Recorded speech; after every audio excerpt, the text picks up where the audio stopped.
এই যুদ্ধের আছে যখন বন্ধ হরমুজ প্রণালী, তখন কুইক রেসপন্স টিম তৈরি জাহাজ মন্ত্রকের। হরমুজ প্রণালী বন্ধের জেরে পারস্য উপসাগরে আটকে রয়েছে বহু জাহাজ, একাধিক ভারতীয় জাহাজেও আটকে রয়েছে পারস্য উপসাগরে।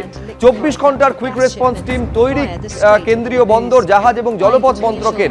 ডিরেক্টরেট জেনারেল অফ শিপিং এর অধীনে কাজ করবে এই টিম। ভারতীয় নাবিকদের জন্য প্রয়োজনীয় সাহায্য এবং সমন্বয়ের জন্য এই কুইক রেসপন্স টিম।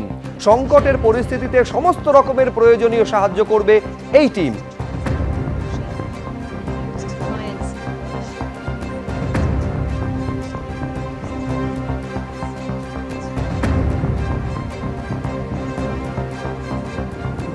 अमेरिका लगातार अपने घातक हथियारों का इस्तेमाल ईरान के खिलाफ कर रहा है और ईरान के ऊपर बमबारी एक तरह से अमेरिका की तरफ से की जा रही है। जानकारी सामने आई है 50,000 ट्रूप्स इस लड़ाई में लगे हुए हैं ईरान के खिलाफ। अमेरिका की तरफ से बड़े पैमाने पर उनके जो घातक एयरक्राफ्ट कैरियर हैं उनको भी तैनात किया गया है और इसके साथ ही साथ बहुत सारी चीजें यहां पर इस वक्त अमेरिका की दांव पर लगी हुई है, क्योंकि उसके पास ये आखिरी मौका है ईरान में सत्ता परिवर्तन को लेकर और इसीलिए अमेरिका इजराइल कोई कोर कसर नहीं छोड़ रहे हैं।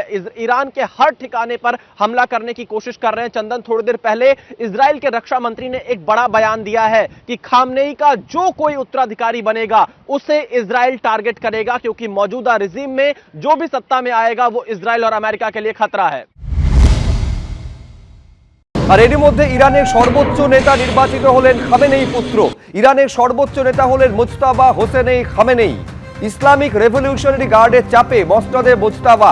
ইরানের সর্বোচ্চ নেতা মুজতাবা খামেনেইয়ের হাতে এখন সমস্ত ক্ষমতা।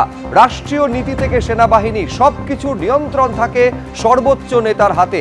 আয়াতুল্লাহ খামেনেইয়ের মৃত্যুর পর অন্তর্বর্তী সুপ্রিম লিডার হন আলী রেজা আরাফি। এবার ইরানের সর্বোচ্চ নেতা নির্বাচিত হলেন খামেনেই পুত্র।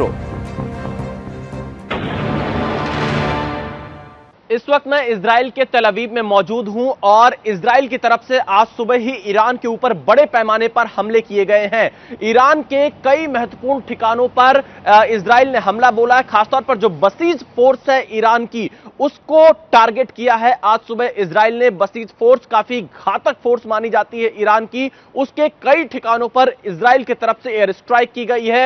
बड़े तादाद में उनके लोगों को नुकसान पहुंचा है और इसके साथ ही साथ इजराइल के रक्षा मंत्री ने आज एक बड़ा बयान दिया है। इजराइल के रक्षा मंत्री ने कहा है कि ईरान के मौजूदा शासन में कोई भी जो नया नेता बनता है वो ईरान में जिस तरह के हालात हैं उसके मद्देनजर इजराइल और अमेरिका के लिए लगातार खतरा होंगे। इसलिए इजराइल के प्रधानमंत्री और इजराइल के रक्षा मंत्री ने आईडीएफ को खुली छूट दी है कि जो भी नया नेता जहां भी छिपा हो मौजूदा शासन का उसको टारगेट किया जाए, उसको मारा जाए। यानी इजराइल के मंसूबे साफ हैं कि जब तक मौजूदा जो शासन है उसका तख्ता पलट नहीं हो जाता है, सत्ता परिवर्तन ईरान में नहीं हो जाता है या फिर ईरान की आईआरजीसी सरेंडर नहीं करती है, तब तक इजराइल और अमेरिका के ये हमले जारी रहेंगे। लेकिन आज सुबह ही यहां पर बड़े पैमाने पर इजराइल की तरफ से ईरान के ऊपर एयर स्ट्राइक किया गया है और इस बार उनके बसीज फोर्स को निशाना बनाया गया। उनके तमाम पॉलिटिकल लीडरशिप को भी टारगेट करने की कोशिश अमेरिका और इजराइल की तरफ से की जा रही है। तमाम जो खुफिया एजेंसी हैं अमेरिका और इजराइल की,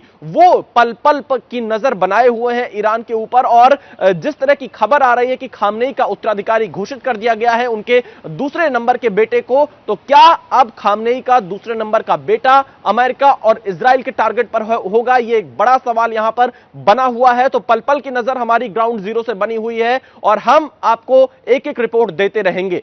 विशाल पांडे, एबीपी न्यूज, तेल अवीव, इजराइल। एबीपी आनंद एगिए थाके एगिए राखे।